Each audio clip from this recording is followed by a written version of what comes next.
வணக்கம் என் அன்பு சகோதர சகோதரிகளே, எப்படி இருக்கீங்க? நான் ரொம்ப சூப்பரா இருக்கேங்க. ஆரம் 14 சென்டிமீட்டர் உடைய வட்ட தகட்டின் சுற்றளவை காண்க. 7th நியூ புக்ல கொடுத்து வச்சிருக்காங்க. அந்த 14 அப்படியே எழுதிக்கங்க. கூடவே 22/7 பெருக்குங்க. கூடவே 2 பெருக்குங்க. முடிஞ்சு போச்சுங்க. இதை சுருகுனா ஆன்சர் 1 7 7 7 14. 2 22 44 44 2ஆல போட்டா 88. ஆப்ஷன் சி தான் சரியான விடை. கொஸ்டின் படிச்ச அடுத்த செகண்டே போட்டுடலாம். அடுத்ததா வந்து பார்த்தீங்கன்னா, கடிகாரத்தில் 56 மில்லிமீட்டர் நீளமுள்ள வினாடி முள்ளின் முனை ஒரு நிமிடத்தில் கடக்கும் தொலைவை கணக்கிடுக. 7th நியூ புக்கில் கொடுத்துருக்காங்க. ஒன்றும் இல்லைங்க, இந்த 56 இப்படி எழுதிக்குங்க. கூடவே 22/7 போட்டுங்க. கூடவே 2 பெருக்குங்க. சுருக்கணும் ஆன்சர் பா 1 7 7 7 49. அப்போ 8 7 56. சரிங்களா? அப்போ இதை பெருக்கிங்க. முடிஞ்சு போச்சு. 2 22 44 44 கூட 8 பெருக்கணும் 352. ஆப்ஷன் ஏ தான் சரியான விடை. இதே மாதிரி கொஸ்டின் படிச்ச அடுத்த செகண்ட்ல மின்னல் வேகத்துல போடணும் அப்படின்னு ஆசைப்பட்டீங்கன்னா இந்த வீடியோவை கொஞ்சம் கூட ஸ்கிப் பண்ணாம ஃபுல் வீடியோ பாருங்க. நம்ம லெவல் 1ல 31வது கிளாஸ் வந்தாச்சு. வட்டத்தின் சுற்றளவு தான் இன்னைக்கு பார்க்க போறோம். ஸோ உண்மையாவே வட்டத்தில் பத்தி நிறைய பேருக்கு குழப்பங்கள் இருக்கும். இன்னைக்கு தெளிவா சொல்லி கொடுக்க போறேன். உங்களுக்கு கணக்கே வரலனா கூட பரவாயில்லைங்க, உங்களுக்கு ஃபார்முலாவும் இதில் எக்ஸ்பிளனேஷன் கொடுக்க போகிறேன். இதே மாதிரி கொஷின்ஸை பார்த்தோம்னே கடன்னு போடலாம். என்ன பெருகணும், அந்த பெருக்களுக்கு கூட நான் சிம்பிளான மெத்தட்லாம் சொல்லி கொடுக்க போகிறேன். அதனால் ஃபுல் வீடியோ பாருங்கள். இன்னைக்கான கிளாஸுக்கான ஆன்லைன் டெஸ்ட்டு கீழே டிஸ்கிரிப்ஷனில் ஆன்லைன் டெஸ்ட்டுனே கொடுத்துருப்பேன். மறக்காமல் டெஸ்ட் எழுதி பாருங்கள். அப்போ தான் கொஷின் அண்டர்ஸ்டாண்ட் ஆகும். நம்ம சேனலுக்கு நீங்கள் புதுசாக இருந்தால் சப்ஸ்கிரைபிள் பண்ணி வச்சுங்க. கூடவே பக்கத்தில் இருக்கிற பெல் ஐக்கானை ப்ரெஸ் பண்ணி ஆல் இருக்கும், அதை செலக்ட் பண்ணிட்டீங்கன்னா நம்ம போகிற வீடியோ கூட நோட்டிஃபிகேஷனாக வரும். இந்த வீடியோ பிடிச்சிருந்தா லைக் பண்ணுங்கள், உங்கள் ஃப்ரெண்ட்ஸுக்கு ஷேர் பண்ணுங்கள். பிடிக்கலனா ஒன்றும் பிரச்சனை இல்லை, டிஸ்லைக் பண்ணிடலாம். ஸோ இன்றைக்கி நம்ம வட்டத்தோட சுற்றளவை கண்டுபிடிக்க போகிறோம். 7th நியூ புக்கில் கொடுத்து வச்சுருப்பாங்க. டைட்டிலே வட்டத்தின் சுற்றளவுனே கொடுத்துருப்பாங்க. சரிப்பா, இப்போ சுற்றளவுனா நமக்கு தெரியும். ஆல்ரெடி வந்து சதுரம், செவ்வகம், முக்கோணம் அதெல்லாம் நம்ம பார்த்துருக்கோம். சுற்றளவுனா அப்படியே மொத்தம் வெளியே இருக்கிறது பார்த்துருக்கோம். கரெக்டாக? ரைட். இப்போ வட்டம்னு எடுத்துக்கலாம். வட்டம்னா உங்களுக்கு நல்லாவே தெரியும், இதான் வட்டம். சரிங்களா? ஸோ இந்த வட்டத்துக்கு வந்து ஒரு ஸ்பெஷல் இருக்குங்க. இப்போ உதாரணத்துக்கு இப்படி ஒரு கம்பி இருக்குதுன்னு வச்சுங்க. இந்த கம்பியை நம்ம என்ன வடிவம்னாலும் வளைச்சிக்கலாம். ஒன்று சதுரமாக வளைக்கலாம், இல்லை செவ்வகமாக வளைக்கலாம், அல்லது முக்கோணமாக வளைக்கலாம். சரிங்களா? இதெல்லாம் நம்ம ஆல்ரெடி பார்த்துருப்போம். அதுக்கப்புறம் இணைகரம், அதுக்கப்புறம் சாய் சதுரம், இதெல்லாம் பார்த்தோம். சரியா? புரியுதா? ரைட். இதெல்லாம் வந்து ஆங்கிள்னு கிடையாதுங்க. என்னதுப்பா ஆங்கிள்னா? அதாவது ஒரு கோணம். இதெல்லாம் பாருங்களேன், இப்போ நல்லா கவனிங்க. இதில் இப்படி ஒரு நீட்டாக அப்படியே பாருங்கள், ஒரு கம்பியை நீட்டாக இருக்குது. அதை அப்படியே 4ஆக மடிச்சுன்னா அது செவ்வகமாக மாறிடுது, சதுரமாக மாறிடுது. அதே கம்பியை கொஞ்சம் நீட்டி விட்டு மடிச்சுன்னா இது செவ்வகமாக மாறிடுது. அதே கம்பி இந்த மாதிரி வளைச்சுன்னா முக்கோணமாக மாறுது. ஆனால் இது பாருங்களேன், இப்படியே ஒரு வட்டம், எங்கேயுமே நீட்டாக ஒரு கம்பி இருக்காது. புரியுதா? ஸோ எல்லாம் பாருங்கள் அப்படியே ஆங்கிளாக இருக்கும். சரிங்களா? ஸோ ஒவ்வொன்றுலேயும் ஒவ்வொரு ஆங்கிளாக இருக்கும். இந்த மாதிரி ஆங்கிள் உருவானாவே பையை பெருக்கணும்னு சொல்கிறாங்க. பையனா என்ன? பையை பற்றி நமக்கு டெஃபினிஷன் இப்போ தேவையில்லை. ஸோ உங்களுக்கு ஆங்கிள் ஒன்று உருவாயிட்டாவே அங்கே கட்டாயமாக பையை பெருக்கணும். பையோட மதிப்பு 22/7 அப்படின்றது கான்ஸ்டன்ட். சரியா? அப்போ நீங்க வட்டத்தோடைய சுற்றளவு கண்டுபிடிக்கிறீங்க அப்படின்னா கண்டிப்பா 22/7 பெருக்கணும். அதாவது பைய பெருக்கணும். சரியா? எங்கெல்லாம் ஆங்கிள் உருவாகுதோ அங்கெல்லாம் பைய பெருக்கணும். இப்போ உருளை எடுத்துக்கிட்டா அங்கே வரும். அதெல்லாம் நம்ம மேல கிளாஸ்ல பார்த்துக்கலாம். இப்போதைக்கு இதுக்கு முன்னாடி நம்ம சதுரம், செவ்வகம், முக்கோணம், சாய் சதுரம், இணைகரெல்லாம் பார்த்தோம். அதெல்லாம் எந்த ஒரு ஆங்கிளும் இல்லை, அதனால் நம்ம பையை கொண்டு வரல. ஆனால் இப்போ வட்டம்னு கொண்டு வரும்போது வட்டத்தில் எல்லாம் சுற்றி ஆங்கிளாக இருக்கிறதால இதில் பையை நம்ம பெருக்க வேண்டியதாக இருக்குங்க. இந்த பையை பற்றி டெஃபினேஷன் கொடுக்கணும்னா அப்படியே ஒரு கிளாஸே கொடுக்கலாம். அதெல்லாம் வேண்டாம். ஜஸ்ட் 22/7 பெருக்கணும். சரிப்பா, பெருக்கிறேன். இப்போ நம்ம டைட்டில் இன்னைக்கு வந்து வட்டத்தின் சுற்றளவு. சுற்றளவுனா இதாங்க சுற்றளவு. நமக்கு தெரியும், சுற்றி வேலி போட்டால் அதான் சுற்றளவு. சரிங்களா? அப்போ வட்டத்தோட சுற்றளவுனா இந்த வெளியில் இருக்கிற பார்டர் ஃபுல்லாக கண்டுபிடிக்கணும். சரி, இப்போ வெளியில் இருக்கிற பார்டரை நான் கண்டுபிடிக்கணும்னா எனக்கு என்ன தேவை அப்படின்னு பார்த்தா உங்களுக்கு புரியறதுக்காக நான் சொல்கிறேங்க. நம்ம சின்ன வயசில் காம்போஸ் யூஸ் பண்ணுவோம். காம்போஸில் இப்போ 5 சென்டிமீட்டர் எடுத்து ஒரு வட்டம் போடுப்பான்னு நமக்கு ஸ்கூலில் சொல்லி கொடுத்துருப்பாங்க. நம்ம என்ன பண்ணுவோம், காம்போஸ் எடுத்துப்போம், ஸ்கேலில் 5 சென்டிமீட்டர் வைப்போம், ஒரு இடத்துல ஒரு புள்ளி வைப்போம், புள்ளியை வச்சுட்டு அப்படியே காம்போஸ் எடுத்து ஒரு ரவுண்டு அடித்தா இது மாதிரி வட்டம் வரும். கரெக்டா? புரியுதா? ஞாபகம் இருக்குதா? ரைட்டு. இப்போ இந்த வட்டத்தை உருவாக்குறதுக்கு முக்கியமானது எதுன்னு பார்த்தா அந்த காம்போஸு. கரெக்டு. ஆனால் அந்த நடு புள்ளி, இந்த புள்ளியை வச்சுட்டு ஒரு ரவுண்ட் அடித்தா சொயின்னு ஒரு வட்டம் வந்துடும். கரெக்டா? அப்புறம் நீங்கள் ஸ்கேலை டெஸ்ட் பண்ணி பார்த்தா நம்ம 5 சென்டிமீட்டர் எடுத்த இல்லையா, இந்த மையத்தில் இருந்து இந்த எந்த இடத்துல எடுத்தாலும் 5 சென்டிமீட்டர் இருக்கும். கரெக்டு தானே? புரியுதுங்களா? இந்த புள்ளியிலிருந்து இங்கே ஏதாவது ஒரு இடத்துல, சரிங்களா, ஸோ இந்த இடத்துல தொடக்கூடிய இந்த பகுதியை ஆரம்னு சொல்கிறாங்க. புரியுதா? எதை சொல்கிறேன், இங்கே இருக்கிற மையப்புள்ளி இங்கே எங்கே எடுத்தாலும் அந்த வட்டத்தோட ஒரு பாயிண்டில் எடுத்தால் அந்த இடைப்பட்ட தொலைவை தான் ஆரம்னு சொல்கிறாங்க. அதுக்கு பேர், சரிங்களா? அப்போது வட்டத்தோட சுற்றளவு கண்டுபிடின்னா எனக்கு ஆரம் தெரிஞ்சால் போதும் சாமி. ஓகேவா? புரியுதா? ஓகேவா? இப்போ நமக்கு ஆரம் தேவைன்னு தெரிஞ்சுக்கிட்டேன். இன்னும் ஒன்று சொல்லிட்டு நான் கொஸ்டினுக்குள்ளே போயிடுறேங்க. இது வட்டம். வட்டத்தை நீங்கள் பாதியாக வெட்டினீங்கன்னு வச்சுங்களேன், இந்த பகுதி விட்டம்னு சொல்லுவாங்க. ஓகேவா? புரியுதா? ஸோ வட்டத்தில் பாதி விட்டம், விட்டத்தில் பாதி ஆரம். ஓகேவா? புரியுதா? பேருங்க அதெல்லாம். நீங்கள் என்ன பார்த்தீங்கன்னா சொல்கிறேன்னு நினைக்காதீங்க. ஒரு வட்டம் இருக்குது, வட்டத்தில் பாதிக்கு பேர் விட்டம் அப்படின்னு பேர் வச்சுருக்காங்க, விட்டத்தில் பாதி ஆரம்னு வச்சுருக்காங்க. அவ்வளோதான்ப்பா, ஃபினிஷ், முடிஞ்சிச்சா? அப்போ இங்கே பாருங்களேன், இங்கே ஒரு ஆரம் இருக்குது, இங்கே ஒரு ஆரம் இருக்குது. அப்போ ஒரு வட்டத்தில் எந்த சைடு எடுத்துக்கிட்டாலும் 2 ஆரங்கள் இருக்குது. அதனால் நான் என்ன பண்ணுறேன், 2ன்ற நம்பரை நான் எடுத்துக்கிறேன். ஏன்னா 2 ஆரங்கள் இருக்குது. ஓகேவா? அதுக்கப்புறம் நான் வட்டத்தை கண்டுபிடிக்கணும் சுற்றளவுனாவே பையை பெருக்கணும்னு சொன்னேன், அந்த பையை வச்சுக்கிட்டேன். இங்கே ஆரம்ன்றது ஆறுன்ற எழுத்தை குறிக்கிறாங்க. சரிங்களா? நீ எக்ஸுன்னு கூட வச்சுங்க, உங்கள் விருப்பம். இருந்தாலும் ஸ்டாண்டர்டாக ஆரம்னா 6ன்னு வச்சுக்கிறாங்க. அந்த 6ஐ பெருக்கிறேன். அவ்வளோதாங்க. வட்டத்தோட சுற்றளவை கண்டுபிடிக்கணும்னா 2πr ஃபார்முலா. அடக்கடவுளே, என்னப்பா ஃபார்முலா சொல்லித்தரேன், பட் ஈஸியாக தான் இருக்குது. அவ்வளோதான். ஏன்னா ஷார்ட்கட்டே இந்த ஃபார்முலாவே ஷார்ட்கட் தான். அப்போ வட்டத்தோட சுற்றளவை கண்டுபிடிக்கணும்னா எனக்கு ஆரம் தேவை, அதை எடுத்துக்கிட்டேன். வட்டம்னாவே பையை பெருக்க சொன்னேன், அதை பெருக்கிக்கிட்டேன். ஒரு வட்டம்னு எடுத்துக்கிட்டால் 2 ஆரம் இருக்குது, அந்த 2 ஆரன்றதுக்காக பொதுவாக 2 எடுத்துக்கிட்டேன். ஆம்பிடுதான்பா. இப்போ வட்டத்தோட சுற்றளவுன்னு கேட்டால் 2πr. அவ்வளோதான். அட்டா ஃபார்முலா ஈஸியாக தான் இருக்குது.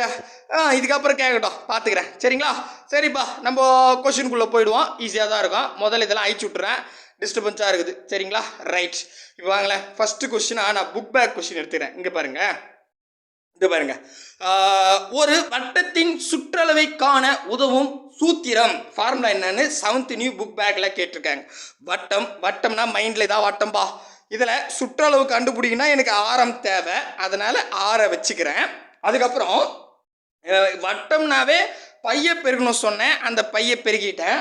அதுக்கப்புறம் இந்த வட்டத்தில் 2 ஆரம் இருக்கும். ஏன்னா இந்த பக்கம் எடுத்துக்கிட்டா இது ஒரு ஆரம், இது ஒரு ஆரம். அப்போ 2 ஆரம் இருக்குது, 2 போட்டுக்கிட்டேன். அப்போ 2πr. அவ்வளோதான். இதோ பாருங்க, ஆப்ஷன் ஏ தான் சரியான விடை. அட்டாடா, ஃபார்முலா தான் ஈஸியாக போகிறேனே, சூப்பர்ப்பா, எக்ஸலண்ட்டு. அடுத்தது பார்ப்போம். அடுத்தது எங்கே பாருங்களேன், c = 2πr எனும் சூத்திரத்தில் ஆர் என்பது, ஆறுனா ஆரம், இப்போ தானே பார்த்தோம். அப்போ ஆறுன்றது ஆரம். ஆப்ஷன் டி தான் சரியான விடை. Super super, excellent. ஆஹா, இதுக்கப்புறம் ஈஸியாக தான் இருக்குது. இதை பாருங்க, ஒரு கணக்கு கொடுத்துருக்காங்க. ஒரு வட்டத்தின் சுற்றளவு 82 பையாம். சரி, எனில் அதன் ஆர் இன் மதிப்பு, ஆறுனா ஆரம், ஆரம் கேட்குறாங்க. ஆஹா, என்னங்க இது எப்படி போகிறது அப்படின்னு கேட்டால், இப்போ தான் நான் உங்களுக்கு சொல்லி கொடுத்தேன். வட்டத்தின் சுற்றளவுனா முதல்ல ஆரம் வேணும். சரி, கூடவே பையை பெருக்கணும். ஆமாம், 2 ஆரம் இருக்குது, 2 போட்டுக்கிட்டேன். இதோட மதிப்பு தான் 82 பையின்னு சொல்லிட்டாங்க. கரெக்டாக புரியுதா? ஏன்னா சுற்றளவு டைரெக்டாக இவனே கணக்கு சொல்லிட்டான். ஓகேங்களா? இப்போ என்ன கேட்குறான், ஆரம் கேட்குறான் 6. சரிங்களா? இப்போ இந்த இங்கே நீங்களே நல்லா கவனிங்களேன், இங்கே பெருக்கல் தானே இருக்குது. இந்த பெருக்கல் இருக்கிறது ஈக்குவல்ட்டுக்கு என்ன போனால் வகுத்தலாம் மாறுமா? அப்போ இந்த பை கீழே வந்துடும். இந்த 2 கீழே வந்துடும். கரெக்டாக புரியுதா? இந்த பை பயப்புள்ளிக்கும் இந்த பை பயப்புள்ளிக்கும் கேன்சலு. இந்த 2ல் பாதி 1, 82ல் பாதி 41. ஆப்ஷன் ஏ தான் சரியான விடை. ஆடாடாடாடா, இப்போ தெளிவாக புரிஞ்சு போச்சுப்பா.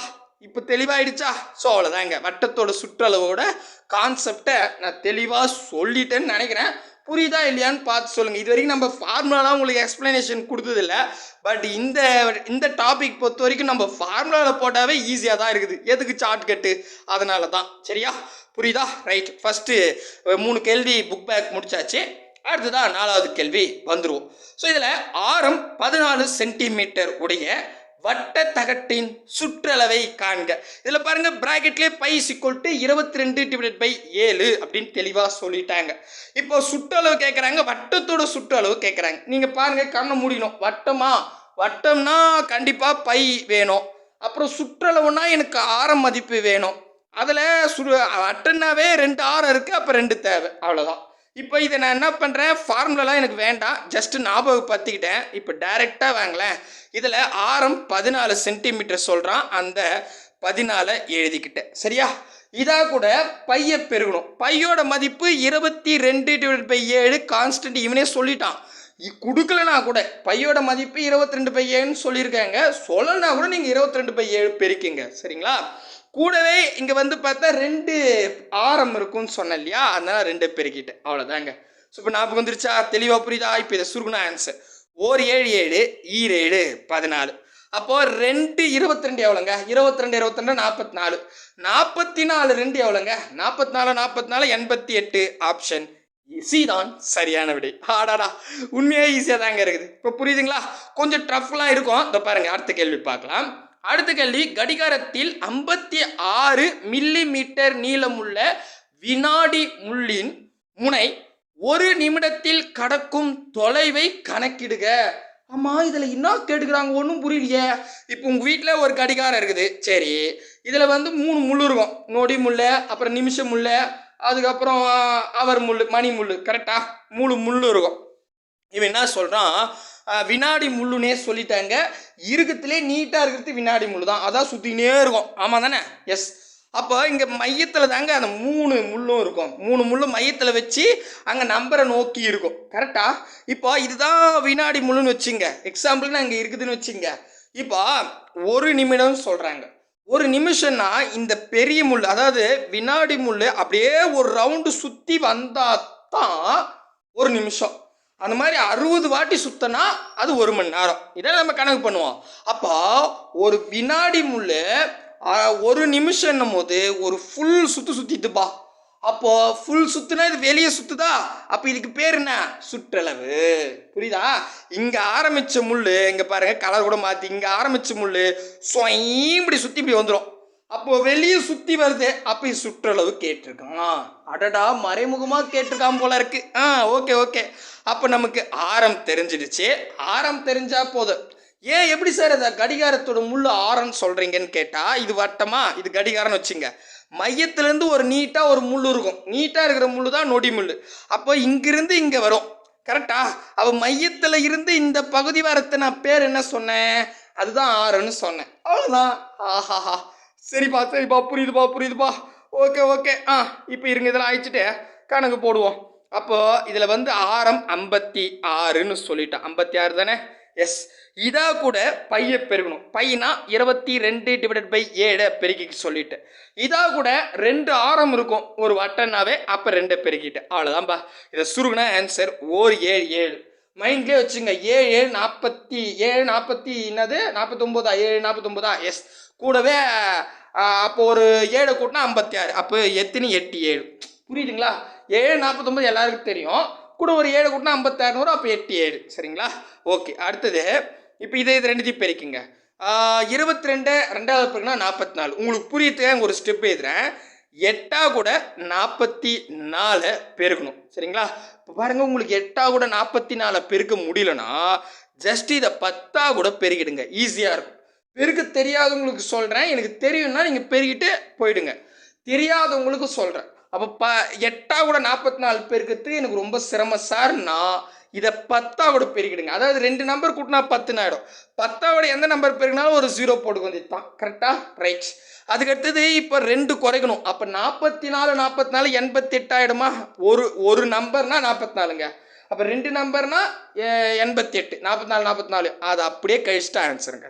பெருக்க தெரியாதவங்களுக்கு சொன்னேன். அப்போது 10 இங்கே ஒன்று கடை வாங்கிக்கிறேன். 10ல் 8 போனால் 2ன்னு வரும். இங்கே ஒன்று போயிடுச்சு 13 இருக்குது. 13ல் 8 போச்சுன்னா 5ன்னு வரும். அடுத்தது இங்கே வந்து ஒன்று போயிட்டுருக்கு. அப்போ 3 அப்படியே வந்துடும். 352 பாருங்கள், கரெக்டாக வரும் 352. புரியுதா? சிம்பிளான கொஷின். பெருக்க தெரிஞ்சவங்க மூஞ்சி போச்சு. ஓகேங்களா? பெருக்க தெரியாதவங்களுக்கு தான் அந்த மாதிரி சொன்னேன். சரிங்களா? ஸோ இன்னும் கொஞ்சம் புரியலாம், உள்ளே போக தெளிவாக புரிஞ்சுக்கலாம். ஓகேங்களா? ரைட். அடுத்தது பார்க்கலாம். அடுத்தது எந்த கணக்கு? இருங்க வேகமாக எழுதிட்டேன். இதை பாருங்கள், 289 கணக்கு. ஒரு டிராக்டர் வண்டியின் சக்கரத்தின் ஆரம் 77 சென்டிமீட்டர் எனில் அது 35 முறை சுற்றும் பொழுது கடக்கும் தொலைவை காண்க அப்படின்னு சொல்றாங்க. அதாவது இப்போ உங்ககிட்ட ஒரு டிராக்டர் இருக்குதுங்க, ரோட்ல போதுங்க. அந்த டிராக்டரோட ஆரம் சொல்லிவிட்டான் நமக்கு. இப்போ ஒரு டிராக்டர் எடுத்துக்கிட்டா ஏதோ ஒரு சக்கரத்தை எடுத்துங்க. ஒரு சக்கரம் இப்படி இருக்குமா? ஆமா. இது ஒரு சுத்தணும்னு வச்சிங்களேன். இங்கே ஆரம்பிக்கிறது இப்படி சுற்றி வந்தால் அது ஒரு சுத்து. கரெக்டா? அப்போ அந்த ஒரு சுத்துனா ஒரு டயர் வந்து ஒரு சுத்துனா அது சுற்றளவு. புரியுதா? நான் சொல்கிறது புரியுதுங்களா? ஒரு பெரிய டயர் இருக்குது. அந்த டயர் வந்து ஒரு ஃபுல் சுற்றணும்னா எந்த இடத்துலேருந்து ஆரம்பிக்குதோ அதே இடம் வந்துட்டுனா அது ஒரு ஃபுல் சுத்து. கரெக்டு தானே? புரியுதா? அப்போ இதே மாதிரி 5 சுற்றணுமா. ஒரு சுத்துனாவே அதான் சுற்றளவு கண்டுபிடிக்கிறது. ஓகேவா? புரியுதா? எஸ். அப்போ சுற்றுன்னு சொல்லும் போதே நமக்கு சுற்றளவு கண்டுபிடிக்கணும் தெளிவாக தெரியுது. இப்போ சுற்றளவுனாவே எனக்கு என்ன தேவை? ஆரம் தேவை. ஆரம் 77ன்னு சொல்லிட்டான், அதை எடுத்துக்கிறேன். ஓகேவா? 77. இதா கூட அதாவது வட்டம்னு சொல்லிட்டாவே பைய பெருகணும். அப்போ 22/7 பெருகிக்கிட்டேன். அதே மாதிரி ஒரு வட்டத்தில் 2 ஆரம் இருக்கு, 2 பெருகிக்கிட்டேன். ஓகேவா? புரியுதா? ரைட். இப்போ இதோட முடியுதான்னு கேட்டால் இது ஒரு சுத்தத்துக்கு தான். இந்த பயப்புள்ள 35 சுத்து தான் அதை சொல்லியிருக்காங்க. கரெக்டா? அப்போ நம்ம இப்படியே கண்டுபிடிச்சா அது ஒரு சுத்துறதுக்கான மெத்தேடு. இவன் 35 சுத்துன்றதால கூடவே 35 நான் பெருக்கிக்கிட்டேன். ஓகேவா? தெளிவாக புரியுதுங்களா? அவ்வளோதாங்க.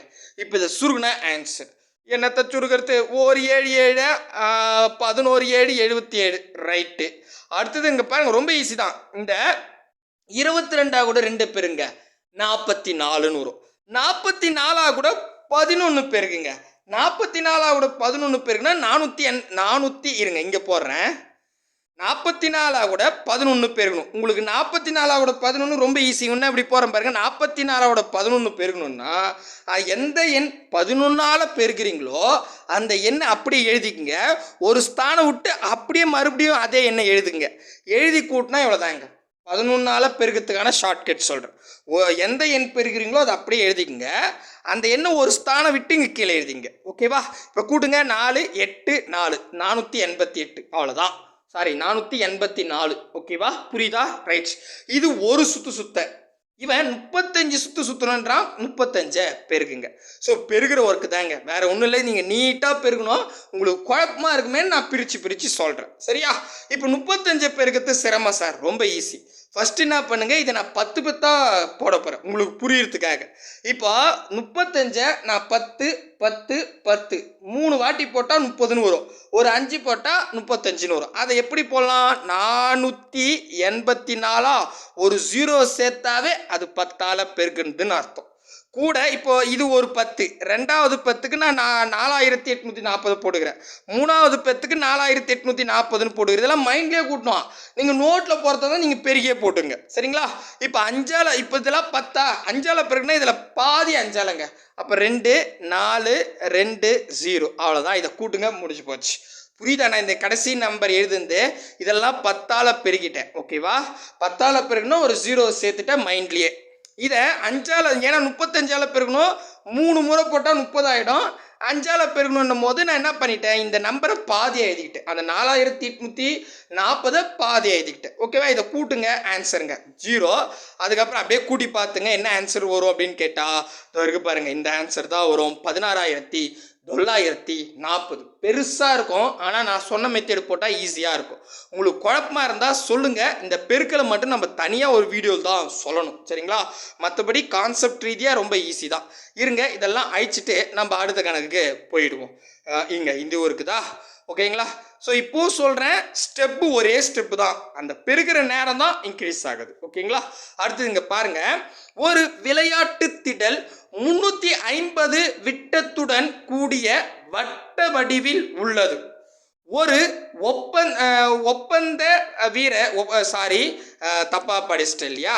ஓட்டப்பந்தய வீரர் அத்திடலில் 4 முறை வருகிறார் எனில் அவர் கடந்த தொலைவை கணக்கிடுக அப்படின்னு சொல்றாங்க.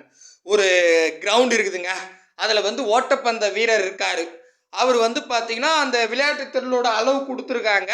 அதில் அவர் பார்த்தா 4 முறை சுற்றி வராரு. அப்போ 4 முறை சுற்றி வராருன்னா அவர் எவ்வளோ தூரம் ஓடி இருப்பாரு அப்படின்னு கேட்குறாங்க. ஒரு சுற்றுனாவே அதுதான் சுற்றளவு. இன்னும் சிம்பிளாக சொல்கிறேன் பாருங்களேன். சுற்றளவுனா இது ஒரு வடிவம். இதில் நீங்கள் என்ன பண்ணுறீங்க, இங்கே உங்கள் வீடு இருக்குது, நீங்கள் என்ன பண்ணுறீங்க, பைக் எடுத்துக்கிட்டு அப்படியே ஒரு ரவுண்ட் அடிக்கிறீங்க. எல்லாம் முடிச்சுட்டு மறுபடியும் வீட்டுக்கு வரீங்க. நீங்கள் அப்படி போயிட்டு வீட்டுக்கு வரீங்க இல்லையா, இந்த எங்கெங்கெல்லாம் போனீங்களோ அதாங்க சுற்றளவு. ஓகேவா? அப்போ ஒரு கால்பந்து வீரரோ இல்லை ஓட்டப்பந்து வீரரோ இப்படி சுற்றி வராருன்னா, ஒரு சுற்றிட்டாருன்னா அது சுற்றளவு. இதே மாதிரி 4 முறை சுற்றணும் அப்படின்னு சொல்கிறாங்க. அப்போ எவ்வளோ தூரம் கடந்திருப்பார்னு கேட்குறாங்க, சரிங்களா? இதில் முக்கியமான ஒரு விஷயம் இருக்குது. இங்கே பாருங்கள், நமக்கு சுற்றளவு கண்டுபிடிக்கணும்னா ஆரம் தேவைங்க.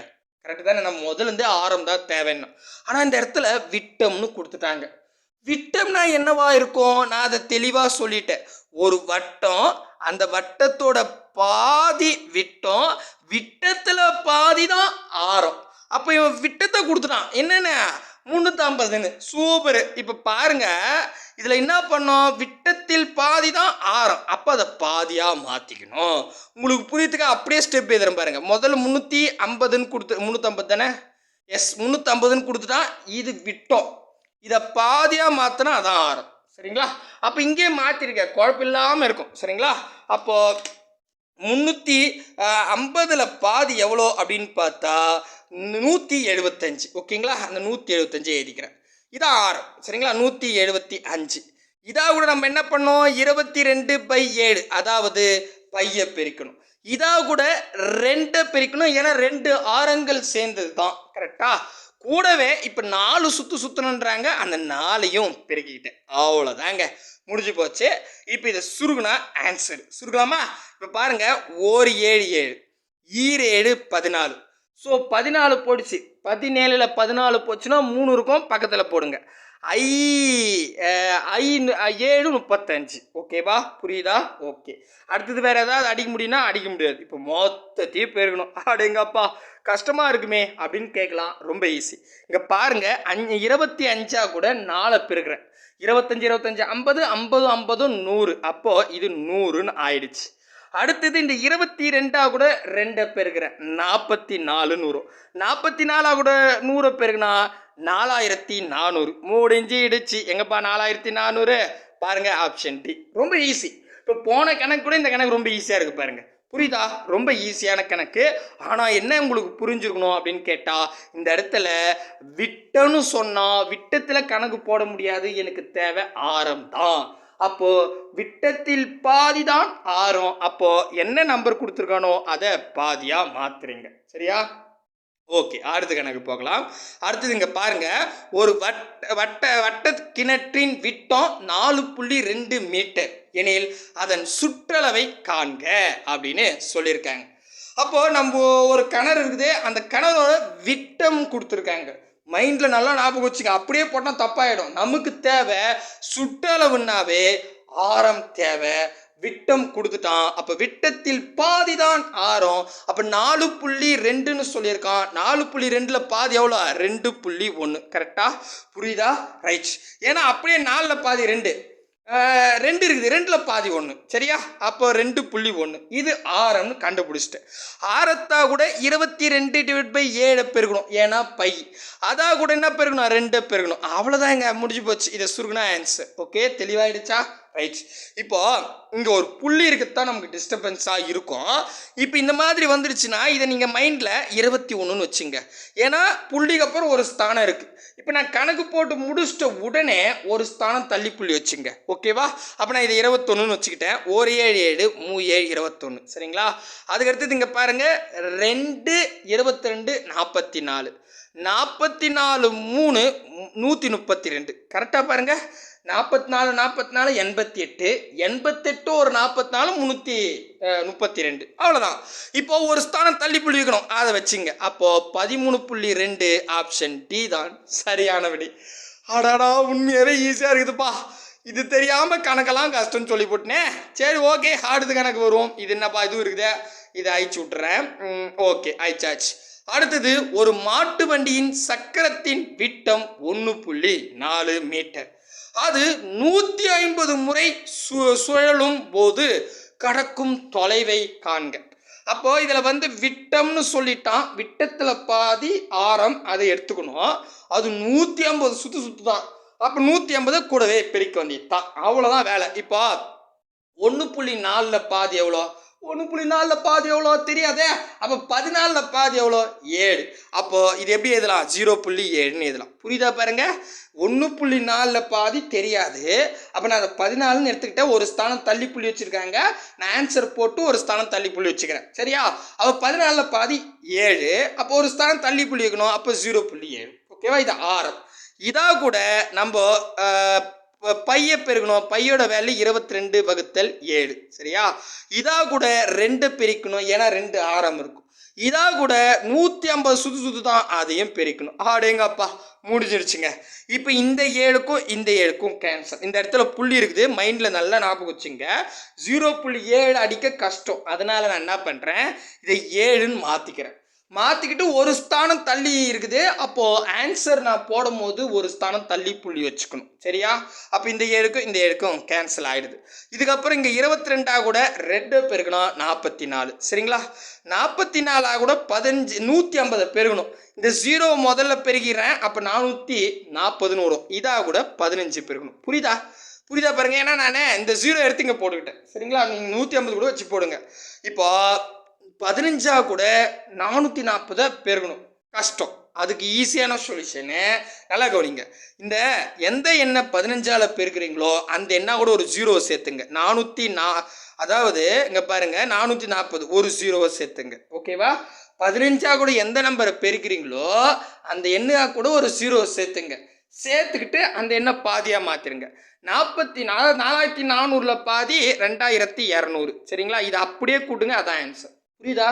15ஆல் பெருக்கிறதுக்கான ஷார்ட்கட் எந்த எண்ணா கூட இருக்கட்டும். சரியா? அப்போ 0 0 6 6 6600ங்க. இருங்க. இப்போ 6600 ஆன்சர் பார்க்கக்கூடாது. ஏன்னா இந்த இடத்துல நான் ஒரு ஸ்தானம் தள்ளி புள்ளி வச்சுருக்கேன். அந்த புள்ளி இங்கே வச்சிடுறேன். சரிங்களா? ஒரு ஸ்தானம்னா அந்த 0 நீக்கிட்டேன். அப்போ 660ங்க. முடிஞ்சு போச்சு. 660 ஆப்ஷன் ஏ தான் சரியான விடை. சூப்பருங்க. அதுக்கு அடுத்தது வந்து பார்த்தீங்கன்னா ரொம்ப எளிமையான கேள்வி. சரிங்களா? ஸோ ஃபைனல் கேள்வி வந்தாச்சு. இதெல்லாம் அழிச்சு விட்றேன். புரியுதா இல்லையான்னு மட்டும் சொல்லுங்கள். மறுபடியும் சொல்கிறேன், இது எல்லாமே ஒரு ஸ்டெப்பு தான். பட்டு என்னென்னா உங்களுக்கு புரியறதுக்காக பெருக்கலை நான் ஸ்டெப்பு கொண்டு வரனே தவிர ஒரே ஸ்டெப்பு தான். அதை சுருக்குனா ஆன்சர். சரியா? ரைட். அடுத்தது பார்க்கலாம். அடுத்தது 1320 சென்டிமீட்டர் நீளமுள்ள ஒரு கம்பி 7 சென்டிமீட்டர் ஆரமுள்ள வட்டமாக மாற்றப்படுகிறது எனில் எத்தனை வட்ட கம்பிகளை உருவாக்க முடியும் என கணக்கிடுக. எல்லாமே 7th புக்கில் தான் கேட்டிருக்காங்க. ஃபைனல் கொஸ்டினா எஸ். இப்போ நீங்கள் ஒரு வீடு கட்டுறீங்க. இந்த வீடு கட்டுறதுக்கு நம்ம கம்பிலாம் வச்சுட்டு வட்டமாக போட்டு அங்கங்கே கட்டி விடுவாங்க, ஜல்லி போடணுன்னா. கரெக்டாக? அப்போ இது வந்து இதே கணக்கு தான் அங்கேயும் பண்ணுவாங்க. இப்போ நம்ம இந்த மாதிரி வட்டமாக மாற்றணுங்க. இதில் மொத்தம் நான் என்ன பண்ணுறேன், 1320 சென்டிமீட்டர் நீளமுள்ள ஒரு கம்பி எடுத்துகிட்டு வரேன்.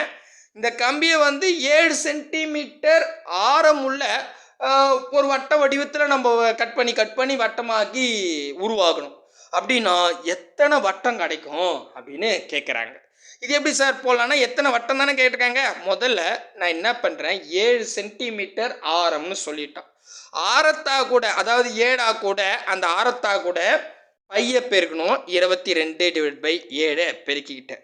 கூடவே 2 பெருக்கணும். ஏன் 2 பை இருக்குது. இதை முதல்ல நான் சுருக்கிறேன். சுருக்குனா 7 7 கேன்சல் 44ன்னு வரும். ஏன்னா 2 கூட 22 பெருக்குனா அப்போ எனக்கு ஒரு வட்டத்துக்கு எவ்வளோ நீட்டு தேவைன்னா 44 சென்டிமீட்டருங்க.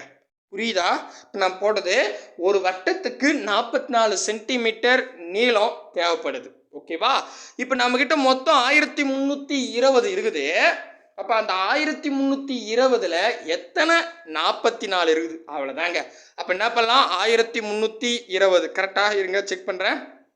எஸ், இதில் எத்தனை 44? 44 வகுத்துருங்க, முடிஞ்சு போச்சு. கரெக்டா? ஸோ இது பாடுங்க, ஆன்சர் வந்துடும். என்ன பண்ணுறேன்? ஒரு நாள் 4 ஈர்னாங்க 8 3 12ன்னு வரும். ஸோ 13ல் 12 போனால் மீதி 1 வந்துடும். 3 12 வரும். 0 போட்டுக்கலாம்.